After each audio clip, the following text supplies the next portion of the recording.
Good morning, students. As we know that we are studying the chapter magnetic effect of current. Today's topic is force on moving charge in a magnetic field. इसका मतलब है किसी magnetic field के अंदर में चलते हुए charge पर फोर्स लगाना। ठीक है बच्चों, इसके बारे में पहले डिटेल में थोड़े बहुत समझ लेते हैं। चार्ज या इलेक्ट्रॉन या प्रोटॉन कह सकते हो, कुछ भी चार्ज, पॉजिटिव हो या नेगेटिव, कोई भी चार्जेस हो। फर्स्ट चैप्टर में, इलेक्ट्रोस्टैटिक वाले चैप्टर में हम लोगों ने पढ़ा था, क्या पढ़ा था? Stationary charge produces electric field around it. जो रुका हुआ चार्ज है अपने चारों तरफ क्या प्रोड्यूस करता है? इलेक्ट्रिक फील्ड प्रोड्यूस करता है। जैसे ही हम चैप्टर आगे आए, इस चैप्टर में आए मैग्नेटिक इफेक्ट ऑफ करंट में, हमें पता चला moving charge can produce both electric field and magnetic field, दोनों प्रोड्यूस कर सकता है। अब ध्यान से सुनना मेरी बात। अगर स्टेशनरी चार्ज इलेक्ट्रिक फील्ड उसके अराउंड प्रोड्यूस करता है तो एक स्टेशनरी चार्ज दूसरे स्टेशनरी चार्ज पर फोर्स लगा सकता है। क्यों लगा सकता है? कि एक स्टेशनरी चार्ज अपने चारों तरफ इलेक्ट्रिक फील्ड प्रोड्यूस किया, दूसरा स्टेशनरी चार्ज भी अपने चारों तरफ इलेक्ट्रिक फील्ड प्रोड्यूस किया। जब दोनों एक दूसरे के निकट आता है तो दोनों का इलेक्ट्रिक फील्ड एक दूसरे से इंटरैक्ट करता है। जैसे ही दोनों का एक दूसरे का इलेक्ट्रिक फील्ड इंटरैक्ट करता है तो दोनों एक दूसरे के ऊपर में या तो अट्रैक्टिव या रिपल्सिव फोर्स लगाता है। It will depend on the nature of the charge. Is it clear? कोई डाउट्स में? आई थिंक मुझे लगता है यहाँ तक क्लियर हो गया होगा। इस चैप्टर में ऑस्टेड ने अपने एक्सपेरिमेंट में साबित किया the flow of current can produce the magnetic field around it. Flow of current means flow of charge. Flow of charge means कि जब भी कोई चार्ज मूव कर रहा है तो अपने चारों तरफ इलेक्ट्रिक फील्ड के साथ साथ मैग्नेटिक फील्ड भी प्रोड्यूस करता है। Is it clear? अब इस पे फोर्स कब लगता है? चलते हुए चार्ज पर अगर मैग्नेटिक फील्ड में कोई चार्ज चल रहा है, उस पर फोर्स लगा रहा है, इसके बारे में सबसे पहले ऑब्जर्व किया। किसने ऑब्जर्व किया? लॉरेंज ने। लॉरेंज इस धरती पर का पहला ऐसा फिजिसिस्ट था जिसने एक्सपेरिमेंट के माध्यम से यह साबित कर दिया कि जब चार्ज मोशन में होता है और वो मैग्नेटिक फील्ड में है तो मैग्नेटिक फील्ड उस पर क्या एक्ट करेगा? फोर्स एक्ट करेगा। Is it clear? और एक और बात समझने वाली है, इलेक्ट्रिक फील्ड में अगर स्टेशनरी चार्ज रुका हुआ है तो इलेक्ट्रिक फील्ड ऑलरेडी उस पर फोर्स लगा सकता है। इलेक्ट्रिक फील्ड में अगर चार्ज चले तब भी उस पर फोर्स लगा सकता है इलेक्ट्रिक फील्ड, और इलेक्ट्रिक फील्ड में चार्ज अगर रुका हुआ है तब भी इलेक्ट्रिक फील्ड उस पर फोर्स लगा सकता है। लेकिन मैग्नेटिक फील्ड में ऐसा नहीं है। मैग्नेटिक फील्ड में अगर चार्ज स्टेशनरी है तो चार्ज पर कभी भी फोर्स नहीं लगेगा। लेकिन चार्ज मूव कर रहा है इलेक्ट्रिक फील्ड में, और मूव करने का पोजीशन भी होना चाहिए। वो ऐसे मूव कर रहा हो जैसे कि वो इलेक्ट्रिक फील्ड को क्रॉस कर रहा हो। Is it clear? अगर वो इलेक्ट्रिक फील्ड को क्रॉस करता हुआ चार्ज मूव कर रहा है तो इसका मतलब ये हुआ कि मैग्नेटिक फील्ड उस पर फोर्स लगेगा। अगर वो मैग्नेटिक फील्ड पर को क्रॉस नहीं कर रहा है तो मैग्नेटिक फील्ड उस पर फोर्स नहीं लगाएगा। फॉर एग्जाम्पल के लिए देखो, ध्यान से समझो। मेरे पास ये चार्ज है और ये स्टेशनरी है। स्टेशनरी चार्ज का मतलब ये हुआ कि चार्ज की वेलोसिटी 0। लेकिन अगर हमने इसको इलेक्ट्रिक फील्ड में रख दिया तो इलेक्ट्रिक फील्ड इस पर फोर्स लगा सकता है, यहाँ फोर्स लगेगा। लेकिन अगर ये चार्ज स्टेशनरी है और मैंने इसको मैग्नेटिक फील्ड में रख दिया तो यहाँ पर कोई फोर्स नहीं लगेगा। यहाँ पे फोर्स लगेगा, यहाँ पे फोर्स लग सकता है, यहाँ पर कोई फोर्स नहीं लगेगा। इसका मतलब फोर्स क्या हो जाएगा? 0। स्टेशनरी चार्ज इलेक्ट्रिक फील्ड में है तो वहाँ फोर्स लग सकता है, लेकिन स्टेशनरी चार्ज मैग्नेटिक फील्ड में फोर्स नहीं लगेगा। दूसरा केस क्या है कि हमारे पास जो मैग्नेटिक फील्ड ये है, मान लेते हैं ये, और ये चार्ज है और चार्ज चल रहा है। अगर चार्ज पैरेलली चल रहा है या एंटी पैरेलली चल रहा है मैग्नेटिक फील्ड में तो फोर्स नहीं लगेगा, तब भी फोर्स क्या हो जाएगा? 0। इसका मतलब ये हुआ कि चार्ज हमारा चले, मगर कैसे चले? ऐसे चले। ऐसे ये चार्ज है, चार्ज की वेलोसिटी इस डायरेक्शन में है, मैग्नेटिक फील्ड हमारा इस डायरेक्शन में है, तो यहाँ पर फोर्स लगेगा। ध्यान से सुनना, चार्ज अगर स्टेशनरी है मैग्नेटिक फील्ड में तो फोर्स नहीं लगेगा। चार्ज अगर मैग्नेटिक फील्ड के पैरेलल चल रहा है और या एंटी पैरेलल चल रहा है, मूव कर रहा है, तब भी फोर्स नहीं लगेगा। लेकिन अगर चार्ज मैग्नेटिक फील्ड को क्रॉस करता हुआ चलेगा तो वहां पर फोर्स एक्ट हो जाएगा। सर मैग्नेटिक फील्ड पे चलता हुआ एक्ट क्यों हो गया? एक्ट इसीलिए हो जाएगा क्योंकि moving charge can produce the magnetic field, और एक मैग्नेटिक फील्ड दूसरे मैग्नेटिक फील्ड को क्या करता है? इंटरफेरेंस पैदा करता है, वहां इंटरप्ट करता है एक दूसरे को, जिसकी वजह से इस इंटरप्शन की वजह से चार्ज पर ये मैग्नेटिक फील्ड फोर्स एक्ट करता है। और इसके बारे में सबसे पहले किसने बताया था? लॉरेंज ने बताया था। तो लॉरेंज ने अपने एक्सपेरिमेंट में एक बात तो साबित कर दी। क्या कर दिया साबित? अगर हमारे पास मैग्नेटिक फील्ड है, यूनिफॉर्म मैग्नेटिक फील्ड है, और उस मैग्नेटिक फील्ड में हमने चार्ज को छोड़ दिया, मूविंग चार्ज को छोड़ दिया, चार्ज चल रहा है और ऐसे चल रहा है कि वो मैग्नेटिक फील्ड को क्रॉस करते हुए चल रहा है, जब क्रॉस करते हुए चलेगा तो वहां पर क्या लगेगा, फोर्स लगेगा। किसने बोला, ये लॉरेंज ने बोला। फोर्स उसको कैसे पता चला फोर्स लगेगा, फोर्स ऐसे पता चलेगा चार्ज अगर ये इस डायरेक्शन में हमारा मैग्नेटिक फील्ड है, चार्ज को उसने क्रॉस करते हुए छोड़ा और चार्ज चलते चलते ऐसे टर्न ले लिया, चलते चलते या ऐसे टर्न ले लिया। टर्न लेना का मतलब क्या हुआ, वहां पर कहीं ना कहीं फोर्स एक्ट हो रहा है। Is it clear? तो ये लॉरेंज ने बोला। तो इस चीज को उसने एक्सपेरिमेंटली साबित किया और अपने एक्सपेरिमेंट से कुछ उसने पॉइंट्स निकाले, कुछ कंक्लूजन निकाले, कह सकते हो कंक्लूजन निकाले, और उस कंक्लूजन को उसने मैथमेटिकली प्रेजेंट किया दुनिया के सामने। तो पहला कंक्लूजन क्या, पहले डायग्राम के थ्रू समझ लेते हैं। We have uniform magnetic field, ये मैग्नेटिक फील्ड है, ये मैं नहीं, ये लॉरेंज ने अपने एक्सपेरिमेंट में फाइंड आउट किया था। लॉरेंज ने अपना एक्सपेरिमेंट किया था, उस एक्सपेरिमेंट में इसने देखा ये हमारा मैग्नेटिक फील्ड है इस तरीके से, ठीक है, और चार्ज को इसने छोड़ दिया इस तरीके से क्रॉस करता हुआ। This is the velocity of the charge, ये चार्ज है और इसे क्रॉस करता हुआ छोड़ दिया। अगर मान लो ये चार्ज ऐसे क्रॉस करता हुआ छोड़ दिया और ये चार्ज ऐसे मूव कर गया, इस डायरेक्शन में अगर ऐसे मूव कर गया, तो इसका मतलब क्या हुआ, इसमें कहीं ना कहीं फोर्स एक्ट हुआ होगा। फोर्स किसकी वजह से एक्ट हुआ होगा, चार्ज मूव कर रहा है किस वेलोसिटी के साथ, v वेलोसिटी। कहाँ मूव कर रहा है, मैग्नेटिक फील्ड में, वहां पे क्या लग गया, फोर्स लग गया। अगर चार्ज चलते चलते इधर मुड़ गया या चार्ज चलते चलते इधर मुड़ गया, टर्निंग पैदा ले लिया, या स्पीड बढ़ गई चार्ज की, या चार्ज की स्पीड कम हो गई, तो हम कह सकते हैं वहां पे क्या एक्ट हुआ होगा, फोर्स एक्ट हुआ होगा। किसकी वजह से फोर्स एक्ट हुआ होगा, मैग्नेटिक फील्ड की वजह से। यानी कि फोर्स एक्ट कराने के लिए तीनों कंपोनेंट की जरूरत है। एक चौथा कंपोनेंट ये है कि चार्ज हमारा क्या होना चाहिए, मैग्नेटिक फील्ड को क्रॉस करता हुआ होना चाहिए।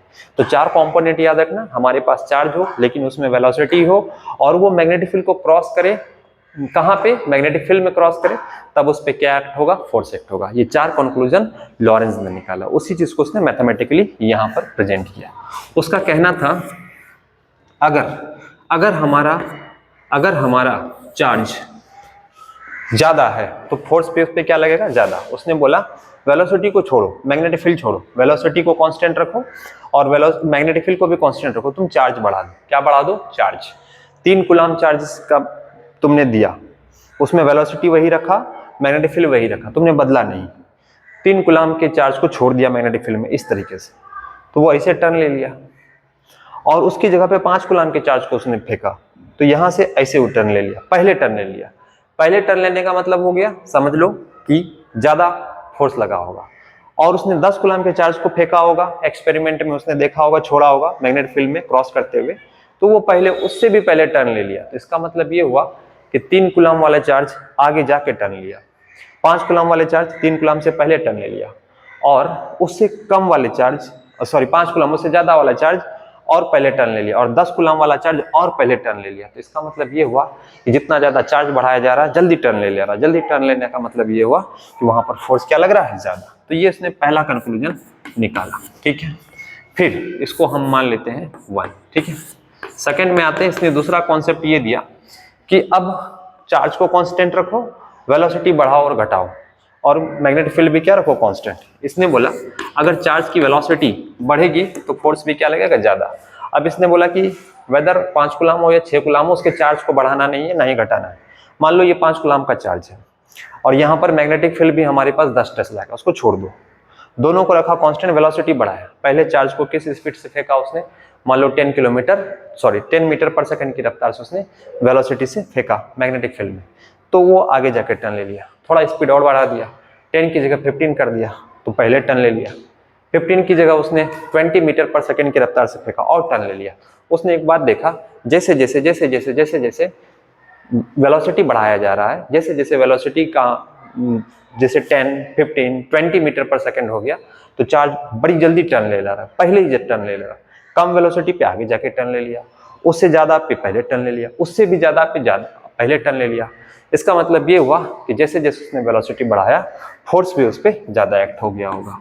इसने बोल दिया दूसरा statement, force is directly proportional to velocity of the charge. Charge जितनी तेजी से मूव करेगा मैग्नेटिक फील्ड में, उतना ज्यादा उस पर क्या लगेगा, फोर्स लगेगा। तीसरा इसने बोला कि अब क्या करो, तीसरा इसने बोला कि चार्ज और वेलोसिटी दोनों को कांस्टेंट रखो और मैग्नेटिक फील्ड बढ़ा दो। मैग्नेटिक फील्ड बढ़ा दो। जब इसने मैग्नेटिक फील्ड बढ़ा दिया तो इसने देखा, बोला कि चार्ज भी कांस्टेंट रखो, वेलोसिटी भी कांस्टेंट, मैग्नेटिक फील्ड। पहले मैग्नेटिक फील्ड उसने बनाया कितना, 10 टेस्ला का, मान लेते हैं ऐसा। 10 टेस्ला में आगे जाके टर्न ले लिया, 15 टेस्ला पहले टर्न ले लिया, 20 टेस्ला और ज्यादा जल्दी टर्न ले लिया। जितना जल्दी टर्न ले लिया तो उसका मतलब ये हुआ ज्यादा फोर्स लगा। यहाँ पर उसने कांस्टेंट क्या रखा, चार्ज और वेलोसिटी को कांस्टेंट रखा। जब चार्ज और वेलोसिटी को कांस्टेंट रखा, मैग्नेटिक फील्ड को बढ़ाते रहा, और जैसे जैसे मैग्नेटिक फील्ड बढ़ाते रहा वैसे वैसे उसका टर्निंग जो लेने का डिस्टेंस था कम होता चला गया। इसका मतलब ये हुआ जितना जल्दी टर्न ले लिया उतना ज्यादा फोर्स एक्ट हुआ उस पर। ये हो गया हमारा। और चौथा पॉइंट इसने ये देखा, अगर चार्ज को क्रॉस कर रहे हैं, जितना ज्यादा क्रॉस कराते जा रहे हैं, जैसे मान लेते ये यहाँ से मान लेते ये एंगल बना, थोड़ा कम एंगल पे इसने चार्ज को प्रोजेक्ट किया मैग्नेटिक फील्ड में, कम टर्न लिया, थोड़ा ज्यादा एंगल पे प्रोजेक्ट किया, क्रॉस कराया ज्यादा यहाँ से ऐसे, तो और ज्यादा पहले टर्निंग ले लिया, और ज्यादा इसने क्रॉस कराया ज्यादा एंगल पे। और तो इसने ये देखा जितना ज्यादा एंगल होता है उतना ज्यादा क्या हो जाता है, जल्दी टर्न ले लेता है। इसका मतलब ये हुआ एंगल बढ़ाने पर मैग्नेटिक फील्ड और चार्ज की वेलोसिटी के बीच में जो एंगल होता है, मैग्नेटिक फील्ड याद रखना, मैग्नेटिक फील्ड और चार्ज की वेलोसिटी के बीच में जो एंगल होता है उसको जितना ज्यादा बढ़ाएंगे उतना ज्यादा फोर्स एक्ट होगा। तो इसका मतलब ये हुआ डायरेक्टली प्रोपोर्शनल टू थीटा। तो थीटा जैसे जैसे बढ़ा वैसे वैसे फोर्स बढ़ा। तो थीटा को ऑपरेट करने के लिए इसको एक ट्रिगोनोमेट्रिक फंक्शन लेना था। कौन सा ट्रिगोनोमेट्रिक फंक्शन ले सकता है, जिसका वैल्यू थीटा के साथ बढ़ता चला जाए, एंड दैट इज साइन। इसीलिए थीटा की जगह पर यहाँ पे इसने साइन थीटा का यूज किया। इज इट क्लियर, ताकि ये मैथमेटिकल कंक्लूजन को सही करेक्ट कर सके। Is it clear. ये 4 स्टेटमेंट इसने दिए, 4 इसने कंक्लूजन निकाले अपने एक्सपेरिमेंट से। इन चारों एक्सपेरिमेंट को कंक्लूड करके इसने फाइनल जो रिजल्ट निकाला फ्रॉम फर्स्ट, सेकेंड, 3 एंड 4, इसने चारों को कंक्लूजन करके निकाला। तो ये एफ एफ एफ एफ सब में कॉमन है, directly proportional to q v B sine theta, ये निकाला इसने इस तरीके से। अब यहाँ पर तुम देखोगे कि प्रोपोर्शनलिटी ब्रेक करेगा तो एक कांस्टेंट आएगा, दैट इज के। तो यहाँ आ जाएगा एफ इज इक्वल टू के क्यू वी बी, यहाँ से बन जाएगा हमारे पास साइन थीटा, ये हो जाएगा। के इज द मैकेनिकल कांस्टेंट के, तो हम कह सकते हैं के इज इक्वल टू क्या मान सकते हैं 1, एफ इज इक्वल टू क्या हो जाएगा q v B sine theta, mathematical concept भी कह सकते हो, ठीक है, q v B sine theta, ये आया। अब यहां पर देखो Q is the scalar quantity, charge scalar quantity, but V and B, V for the velocity, B for the magnetic field, both are the vector quantity and with sin theta। इसका मतलब ये हुआ दोनों के बीच में क्रॉस प्रोडक्ट होगा। अगर इसको वेक्टर फॉर्म में लिखना चाहेंगे तो क्या लिखेंगे, V क्रॉस B। अब ये जो वेक्टर फॉर्म है, पहले इस फॉर्मूले का मतलब समझते हैं, फिर हम आगे आते हैं। ध्यान से सुनना, इस फॉर्मूले का मतलब क्या हुआ, इस फॉर्मूले का मतलब हुआ चार्ज है, उसमें क्या है वेलोसिटी, कहाँ है मैग्नेटिक फील्ड में, साइन थीटा कुछ एंगल पे प्रोजेक्ट हुआ है। ध्यान सुनना, चार्ज है उसमें वेलोसिटी है, कहाँ पे है मैग्नेटिक फील्ड में है, और कुछ एंगल के साथ प्रोजेक्ट हुआ तो उस पर क्या एक्ट हुआ, फोर्स एक्ट हुआ। अब इस फॉर्मूले का क्या मतलब होता है, इसका मतलब हुआ वेलोसिटी क्रॉस प्रोडक्ट है किसका, मैग्नेटिक फील्ड का। वेलोसिटी एंड क्रॉस प्रोडक्ट, ये जो वेलोसिटी और मैग्नेटिक फील्ड के बीच में जो क्रॉस प्रोडक्ट हुआ, इसका मतलब ये वेलोसिटी क्रॉस कर रहा है किसको, मैग्नेटिक फील्ड को, तो वहां पर क्या एक्ट हो रहा है, फोर्स एक्ट हो रहा है। इसका ओरिजिनल मतलब यही हुआ कि एक चार्ज है उसमें वेलोसिटी है, वो मैग्नेटिक फील्ड को क्रॉस करते हुए जा रहा है, उस पर क्या एक्ट हो रहा है, फोर्स एक्ट हो रहा है। और हमें पता है कि वेलोसिटी क्रॉस प्रोडक्ट है फोर्स का, तो ये फोर्स हमेशा किस डायरेक्शन में होगा, परपेंडिकुलर डायरेक्शन में एक्ट होगा। किसका एक्ट होगा, इस दोनों के परपेंडिकुलर डायरेक्शन में एक्ट होगा। तो इसका मतलब ये हुआ velocity and magnetic field both are the perpendicular to each other, and force भी क्या होगा, इस दोनों के परपेंडिकुलरली एक्ट होगा। इसका मतलब ये हुआ चार्ज परपेंडिकुलर वेलोसिटी के साथ मैग्नेटिक फील्ड को क्रॉस करेगा और magnetic field perpendicularly force act करेगा। तीनों component velocity, magnetic field, force, तीनों कंपोनेंट एक दूसरे का क्या होगा, परपेंडिकुलर होगा। इज इट क्लियर और नॉट, ओके। यहां तक समझ में आ गया होगा, इस फॉर्मूले का मतलब समझ में आ गया होगा। और this formula is given by Lorentz, Lorentz ने इस फॉर्मूले को दिया है, और यहीं से हम मैग्नेटिक फील्ड का डायमेंशनल फार्मूला भी अच्छे से फाइंड आउट कर सकते हैं और मैग्नेटिक फील्ड को डिफाइन कर सकते हैं। हालांकि मैग्नेटिक फील्ड को हम लोगों ने पहले भी डिफाइन किया था, अगर डायमेंशनल फार्मूला हमें फाइंड आउट करने बोलेगा तो हम यहाँ से अच्छे से फाइंड आउट कर सकते हैं, ठीक है। ये सिंपल फार्मूला है। लेकिन सबसे पहले इसके केसेस के बारे में बात कर लेते हैं। केस क्या होता है, इसको मिटा देते हैं, इसके केसेस के बारे में बात करते हैं। स्पेशल केसेस, स्पेशल केसेस में आते हैं इसके स्पेशल केसेस। स्पेशल केसेस क्या है हमारे पास, क्या है, पहला, if theta equal to 0 degree, अगर थीटा हमारा 0 हो जाएगा, पूरा यहाँ पे थीटा 0 हो जाएगा, तो एफ इज इक्वल टू क्या हो जाएगा, क्यू वी बी साइन 0, और साइन 0 का वैल्यू 0 होने का मतलब ये हुआ, ये ऐसे पैरेलल हमने प्रोजेक्ट किया, इसको पैरेलल प्रोजेक्ट किया, पैरेलल या फिर एंटी पैरेलल जो भी हो, दोनों के ही केस में साइन वैल्यू 0, ये क्या हो जाएगा, 0 हो जाएगा, फोर्स कोई भी एक्ट नहीं होगा। तुम या तो पैरेलली प्रोजेक्ट करो या एंटी पैरेलली, साइन 180 का भी वैल्यू क्या होता है, 0 होता है। तो उस हिसाब से हम देखेंगे कि हमारा जो फोर्स एक्ट हो रहा है, फोर्स का जो वैल्यू आ रहा है 0, इसका मतलब ये हुआ कि अगर चार्ज हमारा पैरेलली मैग्नेटिक फील्ड में मूव कर रहा है या एंटी पैरेलली, दोनों ही केस में फोर्स एक्ट नहीं होगा। दूसरे नंबर पे अगर हम आते हैं, इफ थीटा इक्वल टू हम क्या रख देते हैं, 90 डिग्री। 90 डिग्री रखने का मतलब ये हुआ कि बिल्कुल ऐसे क्रॉस करता हुआ, बिल्कुल मैग्नेटिक फील्ड ऐसे, और इस तरीके से थीटा 90 डिग्री बन गया। साइन 90 का वैल्यू कितना होता है, 1, तो यहाँ पर मिलेगा क्यू वी बी साइन 90, तो हमारे पास क्या हो जाएगा, F is equal to q v B. यहाँ पर हमें मैक्सिमम फोर्स मिल जाएगा। मैक्सिमम फोर्स मिलने का मतलब ये हुआ कि जैसे ही थीटा 90 डिग्री पर एक्ट हो जाएगा, तो इसका मतलब ये हुआ कि हमारा जो फोर्स है क्या हो जाएगा, मैक्सिमम मिलेगा, F is equal to q v B.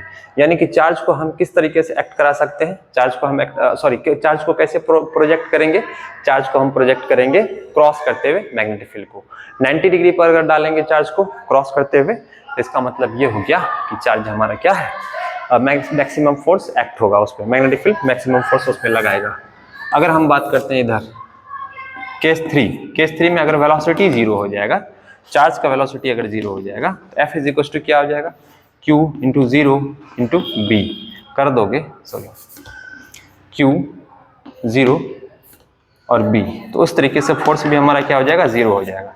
मतलब एक बात समझ में आ गया, चार्ज की वेलोसिटी 0, स्टेशनरी चार्ज पर फोर्स कितना, 0, पैरेलल या एंटी पैरेलल चार्ज पर फोर्स कितना, 0। मैग्नेटिक फील्ड के पैरेलल या एंटी पैरेलल अगर चार्ज प्रोजेक्ट किया गया, तब भी फोर्स एक्ट नहीं होगा। चार्ज स्टेशनरी है तब भी फोर्स एक्ट नहीं होगा, लेकिन चार्ज को अगर क्रॉस करता हुआ मैग्नेटिक फील्ड में प्रोजेक्ट करते हैं, तो वहां पर फोर्स देखने को मिलता है। तो इस तरीके से लॉरेंज ने अपने अपने कंक्लूजन दिए, और ये कंक्लूजन आगे चल के एक बहुत बड़ा क्या बोल सकते हो, वास्ट रोल इसने प्ले किया आगे चल के। इसके बारे में हम लोग को स्टडी करेंगे। फिलहाल हमने ये देख लिया कि किस तरीके से मूविंग चार्ज पर फोर्स लगता है, और जाते जाते इस टॉपिक को कवर करने से पहले कुछ पॉइंट हमें ध्यान में रखना है। पहला पॉइंट ये याद रखना है, अगर चार्ज स्टेशनरी है, इलेक्ट्रिक फील्ड में रखा है, इलेक्ट्रिक फील्ड उस पर फोर्स लगा सकता है। अगर चार्ज मूव कर रहा है और वो इलेक्ट्रिक फील्ड में है, तो भी इलेक्ट्रिक फील्ड उस पर फोर्स लगा सकता है। लेकिन अगर हम बात कर लें चार्ज स्टेशनरी है, उसको हमने मैग्नेटिक फील्ड में रख दिया, तो मैग्नेटिक फील्ड के अंदर में चार्ज कभी भी फोर्स नहीं लगाएगा, चार्ज पर मैग्नेटिक फील्ड कभी भी फोर्स नहीं लगाएगा। याद रखना हमेशा, स्टेशनरी चार्ज पर मैग्नेटिक फील्ड कभी भी फोर्स नहीं लगाता। लेकिन अगर वो चार्ज मूव कर रहा है और मैग्नेटिक फील्ड में रखा है, तो इसका मतलब वहां पे क्या है, मैग्नेटिक फील्ड उस पर फोर्स एक्ट करेगा। इसके साथ साथ में कुछ और बातें ध्यान में रखना है। अगर चार्ज कहीं पे रखा हुआ है और चार्ज का जो फोर्स है वो डिपेंड करता है, उसकी वेलोसिटी पे डिपेंड ना करके मैग्नेटिक फील्ड या इलेक्ट्रिक फील्ड के, कोई भी इलेक्ट्रिक फील्ड या मैग्नेटिक फील्ड को ऐसे समझो, मैं दूसरे लैंग्वेज में अच्छे से बता देता हूं। अगर कोई चार्ज है, चार्ज मूव कर रहा है या चार्ज पे फोर्स एक्ट हो रहा है, उसका जो फोर्स एक्ट हो रहा है चार्ज पर, वो फील्ड के स्ट्रेंथ पर अगर डिपेंड कर रहा है, केवल स्ट्रेंथ पर डिपेंड कर रहा है, तो इसका मतलब वो फील्ड इलेक्ट्रिक फील्ड होगा। क्यों होगा इलेक्ट्रिक फील्ड? क्योंकि हम लोगों ने इलेक्ट्रोस्टैटिक्स में फॉर्मूला पढ़ के रखा है, F बराबर QE। देखो ये फॉर्मूला हम लोगों ने पढ़ के रखा है, F बराबर QE हमने पढ़ के रखा है। यहाँ पे चार्ज पे फोर्स लगेगा, क्या लगेगा, फोर्स लगेगा, लेकिन किसकी वजह से, केवल इलेक्ट्रिक फील्ड की वजह से। Is it clear?